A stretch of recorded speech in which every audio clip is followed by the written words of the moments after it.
Sa unang eksena ay dumating si Wednesday sa eskwelahan na may nakakatakot na itsura, at sa loob ng locker ay nakita niya ang kanyang kapatid na si Pugsley, nakagapos ito at mayroong mansana sa kanyang bibig. Nang ilabas niya ito ay nagkaroon siya ng isang pangitain kung saan ay nakita niya kung sino ang gumawa nito sa kanyang kapatid. At dito ay nalaman natin na siya ay isang hindi pangkaraniwang bata lamang dahil may kakayahan siyang makita ang nakaraan ng isang tao at ang hinaharap nito sa pamamagitan lang ng paghawak sa kanila. At nang makita niya ang mga bully na may kagagawan nito ay pinuntahan niya ito sa swimming pool na may dalang dalawang plastic bag na puno ng mga pirana. Pagkatapos ay pinakawalan niya sa pool ang mga pirana na uhaw sa dugo. At habang lumalangoy ang mga bully para sa kanilang buhay ay nilinaw ni Wednesday na walang pwedeng gumalaw sa kanyang kapatid maliban sa kanya. At sa sumunod na eksena ay makikilala naman natin ang kanyang mga magulang na sina Morticia at Gomez. Sawang-sawa na sila sa kalokohan ni Wednesday kaya't kinailangan nilang magdesisyon na dalhin ito sa Nevermore Academy. At ang lahat ng mga nag-aaral sa eskwelahang ito ay mayroong mga supernatural ability, kung saan ay tinuturuan sila dito kung paano kontrolin ito.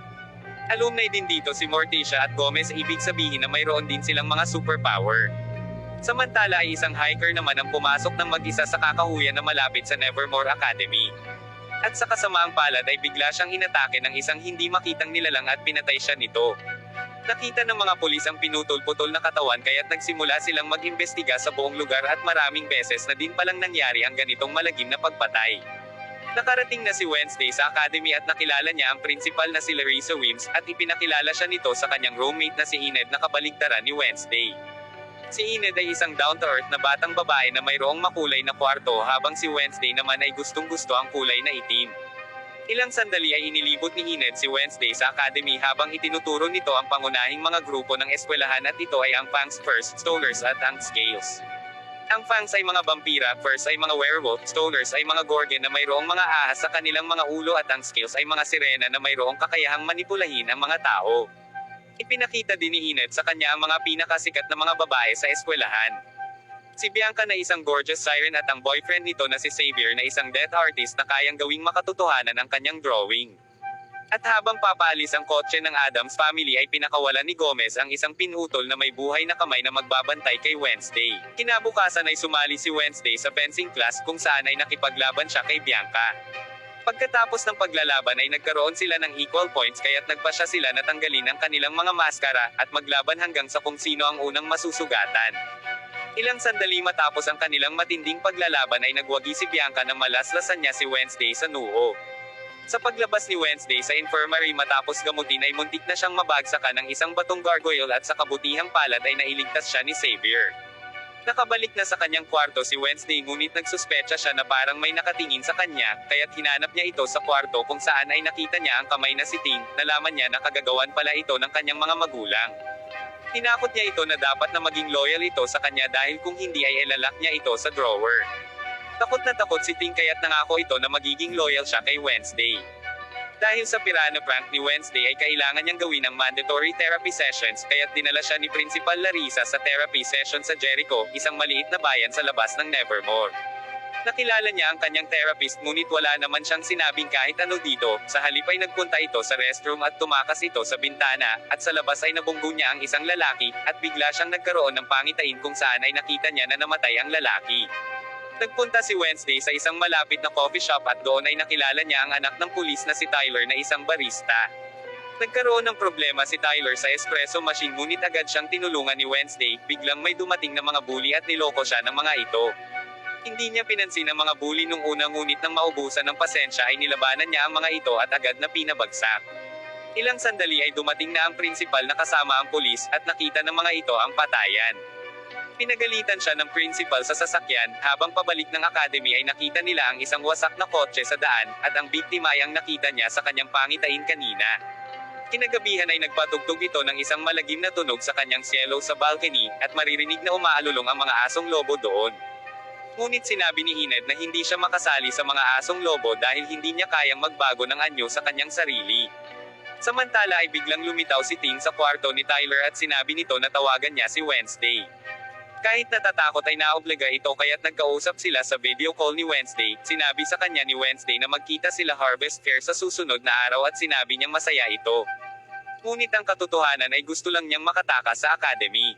At habang nasa fair ay makikita natin na nakabantay pa din sa kanya si Larissa, ngunit nagawa pa din itong makipagkita kay Tyler at halos makatakas na silang dalawa ngunit nakabungguan naman niya ang isa sa kanyang mga kaklase na si Rowan. Nagmadali itong nagtatakbo sa kakahuyan at dahil nahawakan siya ni Wednesday kaya't nagkaroon siya ng pangitain na si Rowan ay pinatay. Dahil sa takot ay nagbago ang isip nito kaya't sinundan niya ang kaklase upang sabihin ang kanyang nakita, ngunit bago pa man niya masabi ito ay ginamitan siya ni Rowan ng telekinesis ability nito upang ilagay siya sa itaas ng puno. Pagkatapos ay ibinunyag ni Rowan ang pangitain ng kanyang ina na wawasakin ni Wednesday ang Nevermore Academy. Kaya't naniniwala si Rowan na kailangan niyang patayin si Wednesday bago pa man may masamang mangyari, sinakal niya ito gamit ang kanyang telekinesis ability ngunit biglang umatake ang isang napakalaking halimaw. Hinati nito ang katawan ni Rowan at biglang nawala ang halimaw, nilapitan siya ni Wednesday at nakita niya ang drawing na iginuhit ng ina nito na tungkol sa kanya. Ilang sandali ay hinanap na ng mga pulis ang bangkay ni Rowan ngunit hindi nila makita ito. Gaya ng inaasahan ay hindi naniniwala ang pulis sa sinasabi ni Wednesday tungkol sa halimaw na umatake kay Rowan at iniisip nito na isang estudyante lang ang may kagagawan, ngunit nagulat sila na makita nilang buhay na buhay si Rowan. Nang makarating si Wednesday sa kwarto ay napansin niya si Enid na abala para sa POCAP competition na isang annual boat riding game. Sinubukan niyang kausapin si Rowan ngunit pinaalis na ito ng principal dahil sa isang kadahilanan na hindi niya pwedeng sabihin. Kaya't muling nagbalik si Wednesday sa kanyang plan B at sinabi niya kay Ting na bantayan nito si Rowan. Pagkatapos ay makikita si Rowan na nakarating na sa train station habang sinusundan siya ni Ting. Pagkatapos tingnan ang kapaligiran ay patago itong nagpunta sa restroom at nagbago ito ng anyo bilang isang matandang lalaki. At sa kasamaang palad ay hindi na siya nasundan ni Ting at hindi na nakita nito ang pagbabagong anyo ni Rowan. Pamaya-maya ay nagpalit muli ito ng anyo at naging si Principal Larissa, at dito ay nalaman na natin na isa siyang shapeshifter, at sa ilang kadahilanan ay pinagtatakpan nito ang pagpatay kay Rowan. Dahil wala nang magawa ay nakipagsapalaran si Wednesday sa kakahuyan upang kumuha ng clue tungkol sa pagpatay kay Rowan. Sinamahan siya ni Tyler na sumusubaybay sa kanyang ama. Ilang sandali ay nakita niya ang salamin ni Rowan at habang pinupulot niya ito ay bigla siyang nagkaroon ng isang pangitain, kung saan ay nakakita siya ng isang purple na libro na dinodrawingan ni Rowan. Tinanong ni Wednesday ang kanyang teacher tungkol sa libro, at sa huli ay nabunyag na ito ay pag-aari ng isang old student society na tinatawag na Nightshades. Pagka-uwi ay panakaw itong nagpunta sa kwarto ni Rowan upang tingnan ang libro. Nakita niya ang isang maskara na nasa ilalim ng kama nito ngunit bago siya makaalis ay dumating naman si Xavier at siya pala ang roommate ni Rowan. Dagling nagtago si Wednesday sa ilalim ng kama at pagkatapos ay dumating si Bianca dahil binisita niya ang kanyang ex na si Xavier. Narinig ni Wednesday na pinaplano ni Bianca na talunin si Enid sa darating na boat running competition. At sa pagbalik niya sa kanyang kwarto ay nagdesisyon si Wednesday na tulungan si Enid sa pamamagitan ng pagsali niya sa competition upang matalo nila si Bianca. Nang sumunod na araw ay naghanda na sila ni Enid, at dahil wala itong rules at ito ay isang fair game kaya't ginamit ito ni Bianca upang makalamang. Mayroong 4 na team at ang kailangan nilang gawin ay magunahan sa destinasyon at muling bumalik, at kung sino ang mauunang bumalik sa finish line ng hindi tataob sa lawa ay siyang mananalo. At sa pagsisimula ng contest ay kinambata ni Bianca ang isa niyang kaibigan na maghanda na upang isabotahe ang ibang mga bangka, kung saan ang kanyang kaibigan ay isa palang sirena. Nagdive na ito sa lawa at sinira nito ang isang bangka. Salamat na lang dahil nakapaghanda sila Wednesday at Enid, dahil sa tulong ni Ting ay nagawa nilang mahuli ang sirena. Ngunit habang nasa contest ay nagkaroon muli ng pangitain si Wednesday, at ngayon ay nakita niya ang kanyang sarili na may kulay brown na buhok at sinabi nito sa kanya na siya ang susi. Nang bumalik siya sa realidad ay nakita niyang nangunguna na si Bianca, dahil ayaw sumuko ay nagdesisyon na sila na gumamit na ng pandaraya. Ginamit nila ang underhand method ni Bianca laban sa kanila at sa wakas ay sila ang nanalo sa kompetisyon, at sa unang pagkakataon ay nanalo na ang team na walang mga sirena. Ilang sandali ay pinarangalan na sila ni Principal Larissa at ibinigay nito ang POCAP trophy kay Enid. Hindi na makatagal si Wednesday kaya't lumabas na ito at nagpunta kay Edgar Allan Poe na dating estudyante ng Nevermore Academy. Bigla niyang nakita ang isang simbolo sa ilalim ng batong libro na hawak nito, kamukha ito ng simbolo na nakaukit sa picture ni Rowan bago ito mamatay. Agad niyang nasolve ang mga bugtong na nakaukit sa libro at nakakuha siya ng clue, at ito ay ang pagpitik ng makadalawa. Sa kanyang pagpitik ay biglang bumukas ang lihim na corridor kung saan ay bumungad ang isang hidden chamber. At doon ay matagumpay na natagpuan ni Wednesday ang libro ni Rowan at pinunit niya ang litrato. Nilagay na niya ang libro sa kanyang bag ngunit bago pa man makalayo ay bigla siyang sinukluban ng itim na sako sa kanyang ulo. At ilang sandali nang alisin ang sako ay nakita niya na napapaligiran siya nila Bianca Xavier at iba pang mga estudyante na mga member ng Nightshades Club, at kahit na nagkahiwa-hiwalay na sila ay muli silang ibinalik ni Principal Larissa ng palihim. Inimok siya ni Xavier na sumali na sa kanilang grupo, ngunit tumanggi ito at umalis. Sa sumunod na eksena ay makikita natin si Principal Larissa na ina-announce ang annual outreach day kung saan karating nila sa bayan ay sinabi ni Wednesday kay Xavier na ang kanyang roommate ay maaaring pinatay. Hindi ito naniniwala na patay na si Rowan dahil napaalis lang ito sa eskwelahan, pagkatapos ay ipinakita ni Wednesday ang picture na idinrawing ng ina ni Rowan. Tiningnang mabuti ito ni Xavier at ang lalaki pala sa picture ay ang founder ng Jericho na si Joseph Crackstone. Ilang sandali ay nagdesisyon si Wednesday na mag-volunteer sa Pilgrim World, ang lugar na humahawak sa history ng Jericho. At doon ay nakilala niya si Eugene, ang batang lalaki na naging kaibigan niya sa Beekeeping Club. Nagkausap silang dalawa at inobserbahan nila ang buong paligid. Nilapitan sila ni Miss Arlene, ang caretaker ng Pilgrim World. Inilibot sila ni Miss Arlene at nagsalita ito tungkol sa iba pang mga beloved artifact ng Joseph Crackstone. Nagtanong pa si Wednesday tungkol sa mga artifact at nalaman niya na mayroong mga original farm tool ang mga ito, mga tableware at ang family chamber pot, at gusto niyang pumunta doon ngunit hindi po pwede dahil nire-renovate ito. At sa halip ay pinapunta sila nito sa Ye Old Fudgery upang magpamigay ng mga fudge at cake sa mga local tourists. Pamaya-maya sa tulong ni Eugene ay palihim silang nagtungo sa chamber ng Crackstone family. Nakita niya ang isang painting ng old meeting house kung saan ay kasama doon ang isang batang babae na nasa kanyang pangitain. Ilang sandali ay nakita din niya doon ang libro na hawak-hawak ng batang babae. Ngunit nang mapansin niya na blanco ang mga page nito ay naisip niya na isa itong fake. Pagkatapos ay dumating si Miss Arlene kaya't nahuli siya nito. Tinanong siya ni Wednesday tungkol sa totoong libro at nag-aalangan itong sinabi na ninakaw ito nung nakaraang buwan. Pamaya-maya ay muling nagkita sila Tyler at Wednesday sa coffee shop at tinanong niya si Tyler tungkol sa Joseph Crackstone. Sinabi nito na kung ano ang naiwan mula sa original meeting house ay nasa labas ng mga kakahuyan at ginagamit ang lugar ng mga meth head bilang isang crash pad. Agad silang nagpunta ni Ting sa mga kakahuyan upang hanapin ang lugar ng Joseph Crackstone. Nakita nila ito kung saan ay nakita nila ang isang matandang lalaki. Sinakal siya ni Ting kaya't nagtatakbo ito palayo.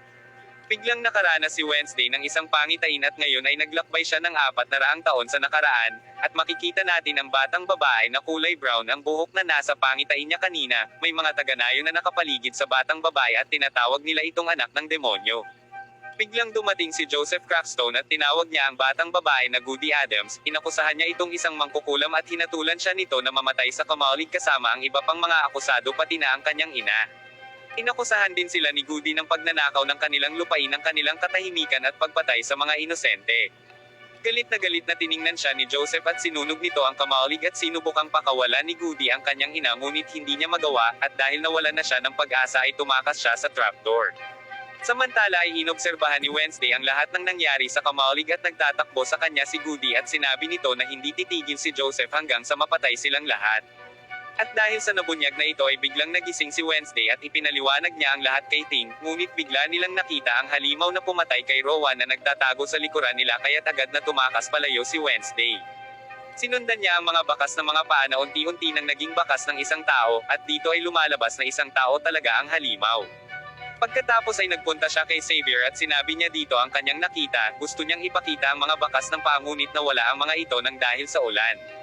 Kinabukasan ay nagsama-sama ang lahat sa Town Square para sa unveiling ng isang bagong estatwa na dedicated para kay Joseph Crackstone. Tumugtog si Wednesday ng isang instrumental version ng Fleetwood Mac na Don't Stop kasama ang Jericho Marching Band habang ina-announce ni Larissa ang estatwa, at pagkatapos ay nangyari ang isang sakuna ng gawin ni Ting ang ipinag-utos sa kanya ni Wednesday kaya't nasunog ang estatwa, at habang takot na nagtatakbuhan ang lahat ay kumikinang naman ng may paghihiganti ang mga mata ni Wednesday, habang mabilis niyang pinapatugtog ang kanyang cello. Samantala ay pinagsuspetsahan siya ni Principal Larissa na siya ang may kagagawa ng insidenteng iyon, ngunit itinanggi ito ni Wednesday at sa halip na kumprontahin niya ang principal ay hindi niya kinilala ang pagiging racist na nakita niya sa kanyang pangitain sa Jericho. At ng gabing iyon ay inatake ng halimaw ang matandang lalaki na nakita nila kanina at nakuhanan ng kamera nito ang lahat ng nangyari. Ilang sandali pa ay dumating na ang pulis at ang mga kasamahan nito sa gubat kung saan ay natagpuan nila ang bangkay ng matandang lalaki. Nadiskubre nila ang footage sa kamera nito kung saan ay nakita nila ang muka ng salarin. Matapos i-develop ang mga litrato ay tiningnang mabuti ng pulis ang muka ng killer, at ito ay isang halimaw na dala ng bangungot. Simula ang part 3 nang magpunta sila Wednesday at Ting sa Jerica's coroner's office, umaasa si Wednesday na ma-examine ang katawan ng matandang lalaki upang makakuha siya ng mga clue. Ni-record niya ang kanyang mga findings ngunit biglang dumating ang pulis at ang coroner sa opisina kaya't agad na nagtago si Wednesday. Pinag-usapan ng dalawa ang tungkol sa kaso at ipinakita ng coroner ang putol na paa ng matandang lalaki. Pagkaalis ng pulis ay nakita ng coroner na bukas ang isang pinto ng mortuary shelf. Nakita niya si Wednesday sa loob nito ngunit dahil magaling magkunwaring patay si Wednesday ay hindi na nagsuspecha ang coroner. Samantala sa klase ni Miss Thornhill ay nagbubulungan ang lahat tungkol sa paparating na rave and dance. Sinabi ni Xavier kay Wednesday ang tungkol dito ngunit umiwas ito ng tingin sa kanya, pagkatapos ay nag-ikot-ikot siya sa misteryosong art studio ni Xavier, at doon ay nakita niya ang nakatayo sa labas si Xavier. Salamat na lang at hindi ito nagsuspecha ng kahit ano sa kanya at sa halip ay inakala lang nito na baka gusto lang niya magtanong tungkol sa party. Upang itago ang ginawang pagpasok sa studio ay tinanong niya si Xavier na samahan siya nitong magsayaw at pumayag naman ito. Pagkatapos ay dinala niya sa pulis ang isang sketch ni Xavier, at kamukha ito ng litrato na natagpuan ng pulis sa bangkay ng matandang lalaki. Agad na pumayag ang pulis na makikipagtulungan siya kay Wednesday kung makapagbibigay ito ng matibay na ebidensya. Samantala ay nagpunta si Enid kay Lucas sa coffee shop. Si Lucas ay isang anak ng mayor at isang bully at inaya nito si Enid sa rave and dance at agad na pumayag naman si Enid. Nagpunta naman si Wednesday kay Tyler na may gusto sa kanya at gusto siyang isayaw ni Tyler sa party ngunit sinabi ni Wednesday na mayroon siyang kailangan gawin kaya't nasaktan si Tyler. Pagkatapos ay ipinakita ni Wednesday kay Eugene ang mga sketch ni Xavier kung saan ay nakita ni Eugene ang kuweba sa litrato at dinala siya nito doon. Sinabi ni Eugene na nakita niya ito nang maghanap siya ng mga bubuyog. At doon ay nakita nila ang isang claw lodge na nakasabit sa loob ng kuweba. Bumalik na si Wednesday sa art studio ni Xavier upang makakita ng ebidensya ng DNA na magmamatch sa claw lodge. Nakakita siya ng basahan na puro dugo at inilagay niya ito sa kanyang bag, ngunit bigla siyang nahuli ni Xavier na namumula ang kanyang kamay kaya't naisip nito na may lihim na motibo si Wednesday. Tinanong siya ni Wednesday kung siya ba ang halimaw ngunit ipinaliwanag ni Xavier na palaging nagpapakita ang nilalang na ito sa kanyang panaginip kaya't inisketch niya ito sa papel. At sa kasamaang palad ay nabuhay ang halimaw at sinugatan nito ang leeg ni Xavier, at nang mapagtanto niya na niloko siya ni Wednesday kaya't pinalabas niya ito. Pagkatapos ay dinala niya ang dugo, ang basahan at kuko sa pulis at pinatest niya ang mga ito.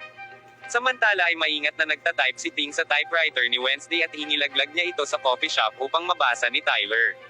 At sa rave and dance night habang nagsisidatingan ang mga estudyante na suot ang mga naggagandahang mga damit ay nagplano naman si Wednesday na mag-research sa kuweba kasama si Eugene. Ngunit biglang kumatok si Tyler na may dalang bouquet at si Ting pala ang gumawa ng sulat ng paghingi ng tawad kay Tyler upang may sayaw nito sa party si Wednesday. Nagawa din itong makakuha ng isang napakagandang gown. Nagalit si Wednesday kay Ting dahil pala desisyon ito nang hindi niya alam. Ngunit pinatawad niya ito nang makita niya ang nakakamanghang gown, lalong na-attract si Tyler nang makita niyang suot ni Wednesday ang napakagandang damit.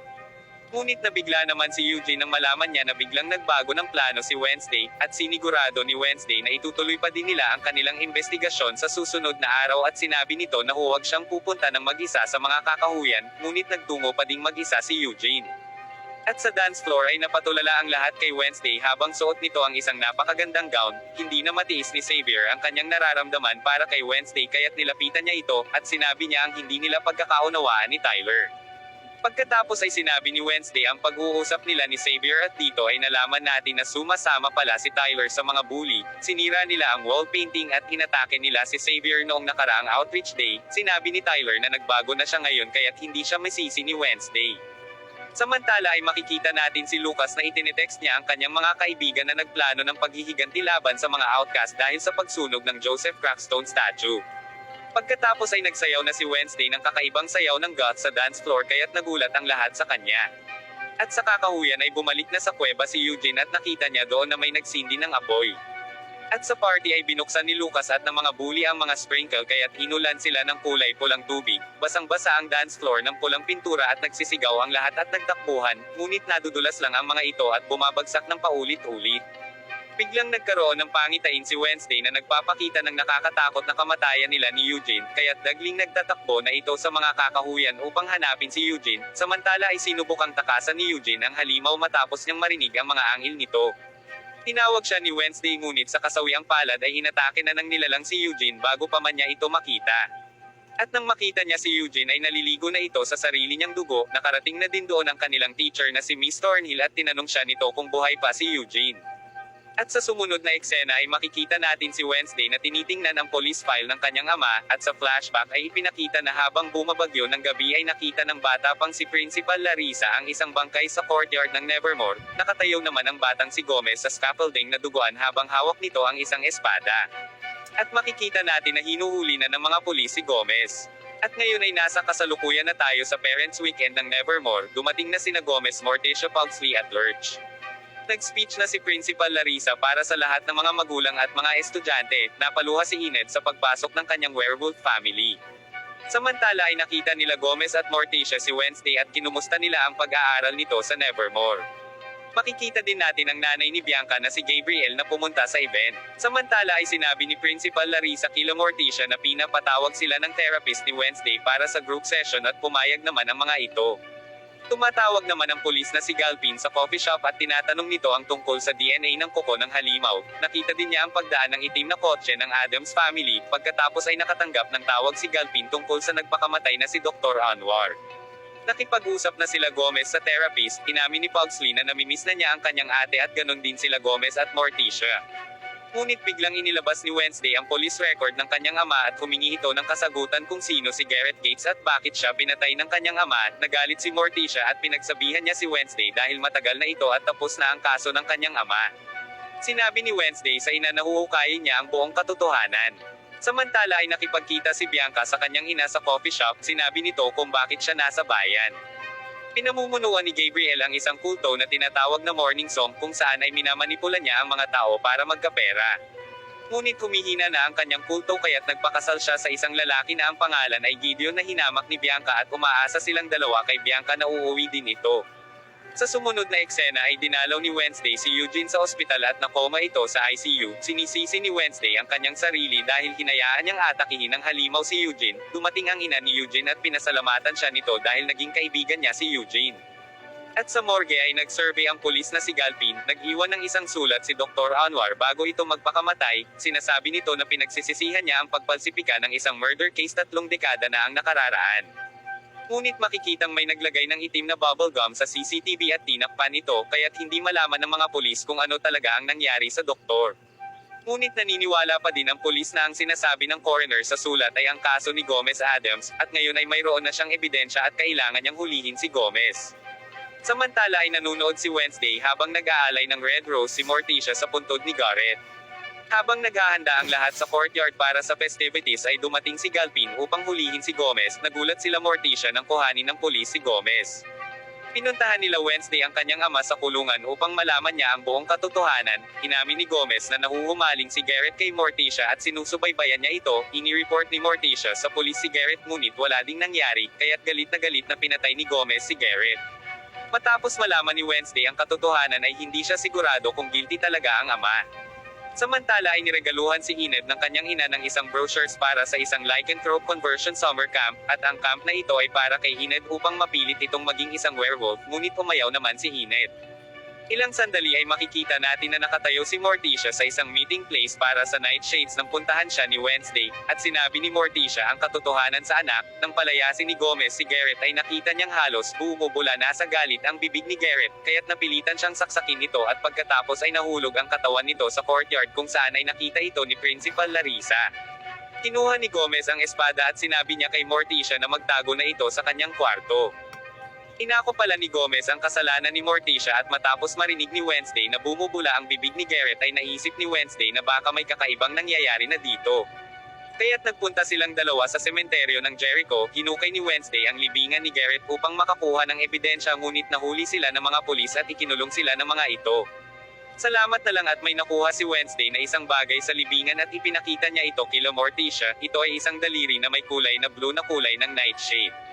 Napagtanto nila na malapit nang mamatay si Garrett nang saksakin siya ni Morticia dahil nalason pala ito. Biglang nagkaroon ng pangitain si Wednesday at sa pangitain ay inutos ng ama ni Garrett na lasunin ang lahat sa Nevermore. Makikita natin ang isang vial ng lason na pinagpasahan ng mag-ama. Sinabi ni Wednesday na nabasag ang vial na iyon sa bulsa ni Garrett kaya't nalason ito. Pagkatapos palayain ay sinabi nila ang kanilang kaso kay Mayor Walker. Inakusahan siya ni Morticia na iniligtas lang ng mayor ang kanyang sarili nang i-report niya si Garrett sa kanya, dahil walang ginawa si Walker tungkol dito nung pulis pa lang ito noon at pinagtakpan niya ang kaso.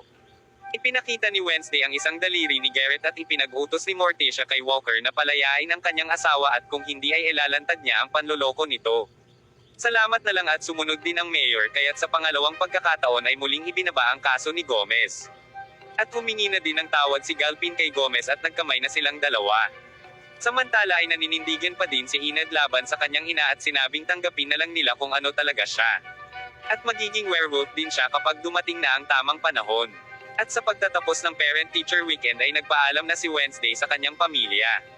Pagkatapos tingnan ng yearbook ni Larissa ay hinarap niya ito, hindi lang basta ginagaya ni Larissa si Judy Garland para sa Nevermore talent show. Ibig sabihin na nalaman na ni Wednesday ang katotohanan tungkol sa kanyang principal na isa itong shapeshifter. Dahil naging si Rowan siya pagkatapos patayin ito upang mapaniwala ang lahat, sinabi ni Larissa na ginawa lang niya ang kanyang kailangang gawin para maprotektahan ang eskwelahan. Tinanong niya ang shape-shifting principal kung paano niya pinoprotektahan si Eugene, ngunit bigla silang nakarinig ng mga nagsisigawan sa labas kung saan ay nakita nila ang isang mensahe na Fire Will Rain na nakasulat sa damuhan ng eskwelahan. Nagsimula ang part 4 nang magsagawa si Wednesday ng isang ritual upang tawagin ang kanyang ninuno na si Goody Adams, umaasa siya na tutulungan siya nito upang makontrol ang kanyang psychic power. Biglang dumating si Enid kaya't natigil si Wednesday sa kanyang concentration. Habang nag-uusap sila ay biglang may nag-hitsa ng sulat sa ilalim ng pinto, sinasabi ng sulat na kung gustong makakuha ng kasagutan ni Wednesday ay kailangan niyang pumunta sa Joseph Crackstone Crypt sa kalagitnaan ng gabi. Sinamahan siya ni Enid sa crypt ngunit isa lang palang birthday surprise ito para kay Wednesday. At habang kumakanta ang lahat ng happy birthday ay napansin ni Wednesday ang sulat sa lumang fireplace na katulad ng sulat na nag-aapoy sa damuhan ng eskwelahan, at bigla siyang nagkaroon ng vision at nakita niya si Goody na binabalaan ito tungkol sa nalalapit na pagdating ni Crackstone. Hindi magawa ni Goody na mahasa siya sa kanyang psychic powers ngunit kaya niyang turuan ito sa susunod na mga hakbang. Kailangang siyasatin ni Wednesday ang lumang mansion dahil hawak nito ang lahat ng mga kasagutan na hinahanap niya. Samantala ay pinuntahan ni Principal Larissa si Mayor at hiningan niya ito ng tulong upang hanapin ang may kagagawa ng pagsunog sa damuhan ng eskwelahan. Sinabi ng Mayor na hinahanap na nila kung sino ang nasa likod ng nangyari. At sa Academy ay tinitingnan nila Xavier at Wednesday ang nakasulat sa damuhan na The Fire Will Rain. Gustong alamin ni Xavier ang pangitain ni Wednesday sa crypt. At dahil pinagsususpetsahan niya si Xavier kaya tumanggi ito na magbigay ng kahit anong impormasyon. Ilang sandali ay dinalaw ni Wednesday ang nakoma pa din na si Eugene. Pumasok si Dr. Valerie na may dalang mga bulaklak. Sinabi ng nanay ni Eugene sa doktor na check-upin na ito dahil malapit na itong umuwi. Gusto niyang mapalapit kay Wednesday ngunit ayaw naman ito ng free session kaya't umalis na ito. Samantala ay ipinagpapatuloy pa din ng mayor ang kanyang investigasyon. Nakatanggap siya ng death certificate ng ate ni Garrett na di umano ay nalunod ito habang nasa ibang bansa. Nagsuspecha ang mayor sa pagkamatay nito at gusto nitong siguraduhin na walang kinalaman ito sa pag-atake kamakailan lang.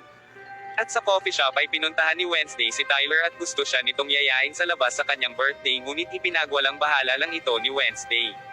Dumating ang pulis at sinabi ni Wednesday kung ano ang kanyang natagpuan sa Crackstone Street. Sinabi ng pulis na itigil na niya ang kanyang pag-iimbestiga sa kaso. Ilang sandali ay pinuntahan nila Wednesday at Ting si Xavier sa art studio. Ipinakita ni Wednesday dito ang isang nakakatakot na ginawa niyang sketch ng gate ng mansion na mula sa kanyang pangitain. Kinuha din ni Xavier ang drawing na ginawa niya sa kaparehong lugar na nagpapahayag na nagkakaroon na naman siya ng kakaibang panaginip. Ang Gate Mansion na pag-aari ng Gates family, kinabukasan ay pinuntahan ni Wednesday ang mansion at nakita niya na papaalis doon ang mayor. Sumakay sila ni Ting sa likod ng sasakyan ng mayor pagkatapos nilang marinig ang voicemail ng mayor sa pulis. Iniisip ng mayor kung sino ang nasa likod ng mga pag-atake at inaya niya ang pulis na makipagkita ito sa coffee shop. Sumakay na ito at nagtungo papunta sa coffee shop, hindi alam ng mayor na nasa likod sila Wednesday at Ting. At nang makarating sila sa bayan ay isang asul na Cadillac ang biglang nakasagasa sa mayor nang tumawid ito, at sa sumunod na pangyayari ay kinuha ng pulis ang isang statement mula kay Wednesday. Sinabi nito na sumakay siya sa likod ng kotse ng mayor upang malaman niya kung ano ang nadiskubre nito sa Gates Mansion. Pagkabalik sa Nevermore ay pinagsabihan siya ng principal na pinapawalang bisa nito ang pribilehiyo niya sa paglabas, at ito ay ang pagpunta niya sa bayan. Kinabukasan ay tinawagan ni Wednesday si Tyler at sinabi niya dito na muli niyang isinasaalang-alang ang pag-aaya nito na makipag-date, pero alam natin na paraan lang ito ni Wednesday upang makalabas siya sa eskwelahan upang may pagpatuloy niya ang kanyang investigasyon. Niloko niya si Enid upang makatakas siya sa eskwelahan at sinundo sila ni Tyler sa labas. Samantala ay kumatok si Xavier sa bintana nila Wednesday at Enid kung saan ay nakita niya si Ting na nasa typewriter at sinabi ni Ting kung saan pumunta sila Wednesday. Pinilit makapasok nila Wednesday sa Gates Mansion kaya't laking gulat nila Enid at Tyler at doon ay nalaman nila na niloloko lang pala sila ni Wednesday. Na-disappoint si Tyler dahil inakala niya na pupunta sila para sa kanilang private date. Na-disappoint din si Enid dahil inisip niya na magna-night out sila ni Wednesday. Ngunit nagpatuloy pa din sila sa pagpasok sa loob ng mansion, at sa loob ay nakita ni Wednesday ang blue Cadillac na nakasagasa sa mayor. Nakita din niya ang nakatagong isang altar ni Joseph Crackstone at mainit pa din ang mga kandila doon. Naghiwa-hiwalay sila upang maghanap pa sa haunted mansion. Tinawag ni Enid si Wednesday at tiningnan nila ang isang kwarto na makikita na talagang maayos at malinis pa. Inayos ang kama at may mga bulaklak. Nakakita si Wednesday ng isang music box na may initial na LG, ibig sabihin na Laurel Gates, at iyon ang pangalan na pinag-aaralan kanina ng mayor. Ngunit bigla nilang narinig si Tyler na sumisigaw ng tulong bilang babala sa kanila tungkol sa halimaw. Hinabol sila ng halimaw sa mansion kung saan ay napunta sila sa isang basement, kung saan ay nakita nila ang mga trophy. Natagpuan nila ang mga trophy ng halimaw at ang mga trophy na ito ay mga bahagi ng katawan na kinuha niya sa kanyang mga biktima. Wala na silang oras kaya't lumabas na sila sa mansion at umikot sila sa likod upang hanapin si Tyler. Nakita nilang buhay ito ngunit may mahaba itong kalmot sa kanyang dibdib. Dumating din si Xavier doon at tinulungan silang lahat nito. At inihatid na nila si Tyler sa kanyang bahay. Dumating ang pulis at ipinag-utos nito na umalis na sila. Pagkatapos ay dinala ni Wednesday ang pulis sa Gates Mansion ngunit naging malinis na ang lahat, at wala ding makikitang kahit anong mga trophy doon ng halimaw. Inakala ng pulis na nagsisinungaling lang si Wednesday at nagalit ito dahil inilagay niya sa panganib ang buhay ng kanyang anak na si Tyler. Pinagbawalan niya si Wednesday na makipagkita ulit ito sa kanyang anak. Pagkabalik sa kanyang kwarto ay tiningnan niya ang music box na nakuha niya mula sa mansion, ngunit biglang nalaglag ang mga litrato na nahulog sa ilalim nito, at ito ay si Wednesday at ang kanyang mga mahal sa buhay. At sa ospital ay makikita natin ang isang tao na may glove sa kanyang kamay at hinugot nito ang plug ng ventilator ni Mayor Walker habang wala itong malay. Sa sumunod na eksena ay ipinakita ang libing ni Mayor Walker at kung sino man ang humugot ng ventilator ay nagtagumpay siya sa pagpatay dito. Tiningnan ni Wednesday ang mga nakipaglibing dahil naniniwala siya na naroroon lang ang pumatay. Ngunit bigla niyang namanmanan ang isang taong nagtatago sa dikalayuan. Sinundan niya iyon sa kakahuyan ngunit ito lang pala ay ang kanyang uncle na si Fester. Sinabi nito sa kanya na kailangan nito ng isang lugar na mapagtatagpuan ng ilang araw pagkatapos ng kanyang ginawang trabaho. Pinatuloy siya ni Wednesday sa Beehive Bar ni Eugene. Pagkatapos ay sinabi niya dito ang kaso na kanyang hinahawakan. Nabanggit ni Fester na ang nilalang na iyon na kanyang hinahanap ay ang kanilang heroine na tinatawag na Hyde. Malawak na pinag-aralan ng nagtatag ng Nevermore Academy na si Nathaniel Faulkner ang mga halimaw. Sinabi ni Fester na iningatan ni Faulkner ang kanyang diary sa Nightshades Library. Iminungkahi ni Wednesday na puntahan nila iyon upang makuha ito. Kinagabihan ay pinuntahan ni Wednesday ang lihim na kwarto ng Nightshades. Patakas na kinuha nilang magtito ang diary ni Faulkner. Binasang mabuti ni Wednesday ang diary kung saan ay nakita niya ang napakaraming mga impormasyon ng mga Hyde. Sila ay mga normal na mga tao.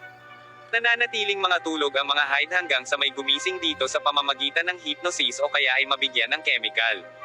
At maaaring pakawalan din ito bilang resulta ng isang trauma. Ang Hyde ay laging nakadikit sa kanyang tagapagpalaya o master. Kinabukasan ay nag-espiya si Wednesday kay Xavier dahil kumbinsido siya na ito ang halimaw. Sinubaybayan nilang magtito ito at nakipagkita si Xavier kay Dr. Kinbot sa kakahuyan. Inisip niya na ang therapist ang master nito at nagmadali si Wednesday upang sabihin sa principal. Ngunit pagkarating niya sa principal's office ay nagulat siya nang makita niya ang therapist doon kaya't nagdesisyon siya na huwag na lang sabihin sa principal. Ilang sandali ay nagpunta si Wednesday sa coffee shop at ipinakita niya kay Tyler ang diary. Nakita ito ng ama ni Tyler at sinabi nito na huwag nang pansinin iyon ng kanyang anak. Busy ito sa paghahanap kay Fester na tila may kinalaman sa isang pagnanakaw sa bangko. Pagkaalis ng pulis ay inaya ulit ni Tyler ng date si Wednesday at sinabi nito na ayaw niyang makatanggap ng sagot na hindi. Naghanda si Tyler ng isang sweet at romantic date at nag-enjoy naman dito si Wednesday. Huling sinabi ni Tyler ang kanyang pagnanais na maging higit pa sa isang kaibigan at nang malapit na siyang halikan ni Tyler ay biglang dumating ang ama ni Tyler at hinahanap nila si Fester. Pagkatapos ay umuwi na si Wednesday ngunit nakita niya na niransak na ang kanilang dorm at ninakaw din ang diary ni Faulkner. Sinaksak din ng salarin si Ting sa palad at ikinabit siya nito sa dingding. Agad na dinala ni Wednesday si Ting sa kanyang tito upang matulungan ito. Ni-resuscitate ni Fester si Ting sa pamamagitan ng kanyang electric ability at salamat na lang at nabuhay si Ting. Sinabi niya sa kanyang tito na umalis na ito sa lugar kinabukasan dahil pinaghahanap na siya ng mga pulis. Nang sumunod na araw ay pinuntahan ni Bianca at Lucas si Wednesday at sinabi ng mga ito na mayroon silang impormasyon sa tao na pumatay sa mayor. Nakakita si Lucas ng ilang impormasyon na naiwan ng kanyang ama sa laptop nito. Sa tingin ni Lucas na nakilala ng kanyang ama si Laurel at papaalisin sana siya nang patayin siya nito. Ayon sa kanila na isang 90-year-old na tagapagmana ang nakabili ng Gates Mansion at namatay ito at ang pangalan ng caretaker ay anagram of Laurel Gates. Kaya bumalik si Laurel sa Jericho upang maghiganti sa mga nanakit sa kanyang pamilya. Ang mga magulang ni Wednesday ang mayor at ang coroner ay pangunahing halimbawa nito. Nagsuspecha si Wednesday kay Dr. Kinbot na ito ang killer. Nang sumunod na araw ay pinuntahan niya ang kanyang therapist na si Dr. Kinbot na inakala niya na ito ang master ng hide kaya't kinamprenta niya ito, ngunit naguluhan ng therapist sa kanyang akusasyon. Pagkatapos umalis ni Wednesday ay tinawagan ni Dr. Kinbot ang principal upang ireklamo ang masamang akusasyon ni Wednesday. Habang tumatawag ay nakarinig siya na parang may tao sa banyo. At sa pagbukas niya ng pinto ay makikita natin ang hide monster na biglang umatake sa doktora. Samantala ay tumabi si Principal Larissa kay Wednesday sa waiting room ng ospital, sinabi sa kanila ng pulis na patay na si Dr. Kinbot. Nagdesisyon na si Wednesday na tapusin na ang lahat kaya't nagtungo na siya sa secret studio ni Xavier at hinarap niya ito at sinabi niya kung gaano ka-eksakto ang sketch nito sa hide monster. Ngunit patuloy pa ding itinatanggi ni Xavier ang akusasyon ni Wednesday. Biglang pumasok ang mga pulis sa studio kung saan ay natagpuan nito ang mga gamit ng mga biktima doon kaya't hinuli nila si Xavier. Paulit-ulit na sinabi ni Xavier sa mga pulis na na-frame up lang siya ngunit wala namang naniniwala sa kanya. Pagkatapos ay nagpunta si Wednesday sa coffee shop at doon ay naghalikan sila ni Tyler ngunit bigla siyang nagkaroon ng isang pangitain, at doon ay nakita niya si Dr. Kinbot na nakahiga at naliligo sa sarili nitong dugo at kasama ang wala ng iba kundi si Tyler na naging isang nagngangalit na halimaw na naging isang tao. Nakahubad itong puro dugo na nasa ibabaw ng walang buhay na doktora. Ibig sabihin na inosente pala si Xavier kaya't nagmadaling lumabas si Wednesday sa coffee shop at hindi makapaniwala sa kanyang nakita. Nagtaka si Tyler kung ano ang nangyari.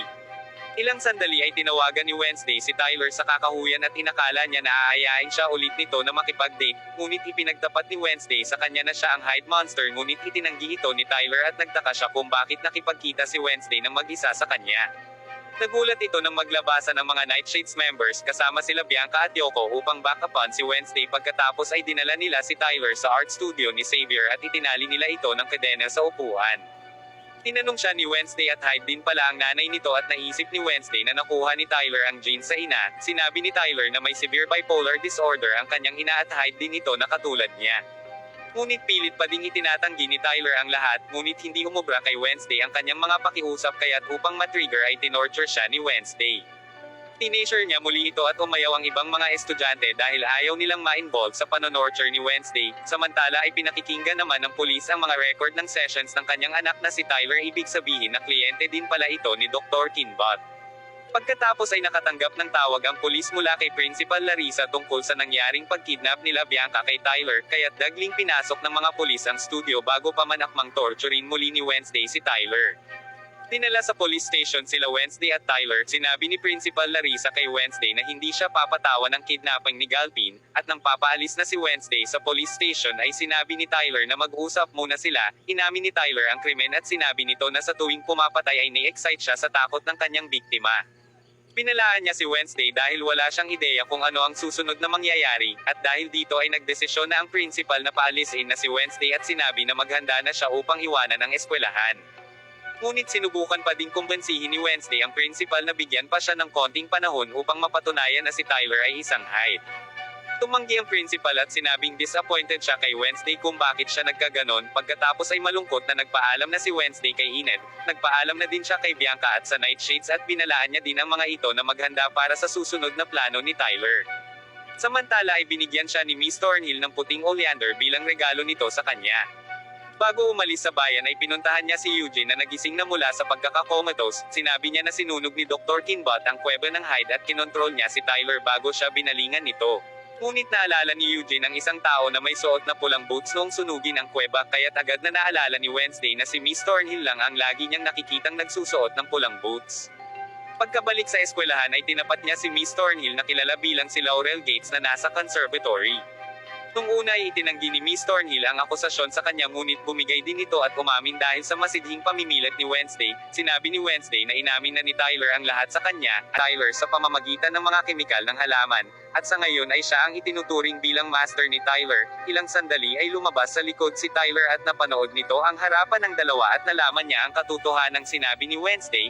Umamin na si Miss Thornhill at sinabi nito kay Tyler na patayin si Wednesday, ngunit hindi pala ito ang tunay na Tyler at ito ay si Principal Larissa na isang shapeshifter na naging si Rowan dati, at mabilis na naging principal muli ito kaya't laking gulat ni Miss Thornhill, at dagli niyang injectionan ito ng nightshade poison kaya't agad itong namatay. Pagkatapos ay biglang hinampas ng pala ni Miss Thornhill si Wednesday. Samantala ay ibinidyo call ni Eugene si Enid at sinabi nito na hinarap nila Wednesday at Principal Larissa si Miss Thornhill. Pagkatapos ay dumating si Ting at sinabi nito kay Enid na patay na ang principal at ang pagkidnap kay Wednesday. Pagkatapos ay makikita natin sa kalangitan ng Blood Moon, nagising si Wednesday sa crypt habang nakakadena siya sa pader. Inamin ni Miss Thornhill ang kanyang plano na wakasan ang eskwelahan, at nagpaplano siya na ibalik ang Crackstone sa pamamagitan ng paggamit ng katawan ni Tyler bilang isang hide sa mga nakolekta nito mula sa kanyang mga biktima. Hindi lang pala pinatay ni Goody ang Crackstone at isinumpa din pala nito ang kanyang kaluluwa. Naniniwala si Miss Thornhill na kung gagamitin niya si Wednesday ay mabubuksan ang dugo na inilak ni Goody sa loob ng puntod, at dito ay nalaman natin na si Wednesday pala ang susi upang mabuksan ito dahil siya lang nabubuhay na apo ni Goody. Kailangang gawin ang ritual sa gabi ng Blood Moon kaya't plinanong lahat ito ni Miss Thornhill, samantala habang inihahatid ni Galpin ang napagbintangang si Xavier sa kulungan ay tinawagan siya ng kasama niyang pulis at sinabi nito na may masamang nangyayari sa Nevermore kaya't nagdesisyon ito na magtungo sa eskwelahan. At sa crypt ay inilagay ni Miss Thornhill si Wednesday sa sil ng puntod ng Crackstone at hiniwa niya ang kamay nito. Ginising ng ritual si Crackstone na nangako ng kanyang paghihiganti. Hinarap siya ni Wednesday ngunit bigla niyang sinaksak ito at iniwanan ng naghihingalo. Salamat na lang at biglang lumitaw si Goody at sinabi nito kay Wednesday kung paano matatalo si Crackstone. Sinabi nito na gamitin niya ang talisman na kwintas na ibinigay sa kanya ng kanyang ina. Ang talisman ang nagpapasok kay Goody sa kanya at pinagaling siya nito ngunit hindi na siya muling makikita ni Wednesday. At sa eskwelahan ay nagkita sila Enid, Bianca at ang Nightshades sa Nightshades Library. Ipinayo ni Enid na gamitin ng Nightshades at mga sirena ang kanilang kakayahang magmanipula upang lumikas sa eskwelahan, at nag-volunteer ito na kukuhanin niya si Ting at hahanapin nila si Wednesday sa kakahuyan. At dahil sa pagmamadali nito upang iligtas si Wednesday sa gabi ng Blood Moon ay nagsimula na itong maging isang werewolf, at sa woods ay nagbago ang isip ng pulis at nagdesisyon ito na hanapin ang kanyang anak. Iniwan niya si Xavier nang nakalak sa kanyang sasakyan, salamat na lang at pinakawalan siya ni Ting. Pagkatapos gumaling ay nagmadali si Wednesday upang mapigilan si Crackstone ngunit nakasalubong niya si Tyler. Bigla itong naging isang hide monster at inatake nito si Wednesday ngunit biglang lumabas si Enid na naging isang ganap ng werewolf at nakipaglaban na ito sa halimaw na si Tyler. Samantala ay nakarating na si Crackstone sa eskwelahan at nagsimula na itong wasakin ang lahat ng kanyang mga nakikita. Naging mabangis ang labanan sa pagitan ng werewolf at ng hide ngunit nanalo sa laban si Enid at naging isang tao na muli ito at natagpuan siya ni Ting. Nakita ni Galpin si Tyler na nakahiga na walang malay at nakahubad, at pagkatapos ay bumalik na si Wednesday sa Nevermore at kinuha niya ang espada ng kanyang ama at naghanda na ito upang saksakin si Crackstone, ngunit napakalakas naman nito. Dumating si Xavier at pinana niya si Crackstone ngunit pinigilan ito ni Crackstone at muling pinabalik nito ang palaso kay Xavier. Sinangga ito ni Wednesday kaya't tumama ang palaso sa kanyang balikat. Tumayo si Wednesday at patuloy na nakipaglaban kay Crackstone ngunit sa kasamaang palad ay biglang sumambulat ang kanyang espada at nagpira-piraso. Natandaan ni Wednesday ang sinabi sa kanya ni Goody upang matalo niya si Crackstone ay kailangan niyang masaksak ito sa kanyang puso, at sa pamamagitan ng isang piraso ng espada ay napawi ito sa hangin, ngunit hindi pa din natatapos ang laban dahil tinutukan siya ng baril ni Miss Thornhill, at sa kabutihang palad ay pumasok si Eugene kasama ang kanyang mga bubuyog at inatake ng mga ito si Miss Thornhill. Ilang sandali ay nakiisa na si Enid sa mga estudyante ng Nevermore na nagtatago sa kakahuyan, pagkatapos ay nagtatakbo ito upang yakapin si Wednesday. At sa sumunod na eksena ay makikita natin ang mayordomo ng Addams family na si Lurch na inaalis ang mga natitirang mga gamit ni Wednesday sa kanyang kwarto. Kinancel na ang mga klase para sa huling semester, nagpaalam na si Wednesday sa kanyang mga kaibigan at nakita niya si Xavier sa itaas at binigyan siya ng isang regalong cellphone at inilagay din nito ang kanyang number sa phone. At sa huling eksena ay pinakitang ihahatid na siya ni Lurch pauwi sa kanilang bahay, habang nakaupo sa likod ng kotse ay nakatanggap siya ng isang text mula sa isang misteryosong tao, at nag-send din ito ng mga pictures at sinabing I'm watching you. Samantala ay makikita natin ang isang armored car sa daan habang sakay ang nahuli at nakakadenang si Tyler. Nagising ito at nagsimula na itong maging isang hide monster. At dito na po nagtatapos ang ating movie. Mag-subscribe ka na po Lods para sa magagandang mga movie na katulad nito, at